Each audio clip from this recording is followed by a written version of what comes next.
আবার তিনি শরিয়া সম্মত কোনো দলেরও প্রধান ছিলেন না।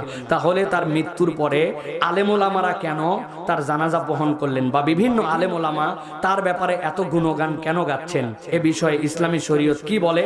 ওলামায়ে কেরামের এই কাজগুলো কি ঠিক হচ্ছে? প্রিয় ভাইয়েরা, আমি আপনাদের কাছে এই প্রশ্নের সাথে সহমত হয়ে একটা কথা বলতে চাই। সত্যি সত্যি খালেদা জিয়া যেভাবে চলেছেন সেটা পূর্ণ শরঈ পর্দার মধ্যে তিনি হয়তো পালন করেন নাই, এটা আমরা দেখেছি, ঠিক না? আবার তার যে দল, সেই দল একদম শরীয়ত সম্মত দল, ইসলামী শরিয়া বাস্তবায়ন করবে এরকম দলের প্রধানও তিনি ছিলেন না। কিন্তু ওলামায়ে কেরাম তার প্রতি এত টান, আলেমরা তার কফিন কাঁধের মধ্যে নিয়ে নিল কেন? আমি আমার ক্ষুদ্র জ্ঞানে বলছি, এর কারণ হচ্ছে তিনটা।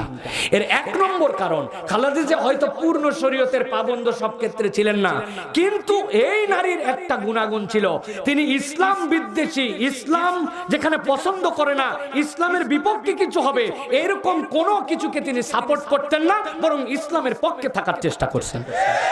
যেই সময়ে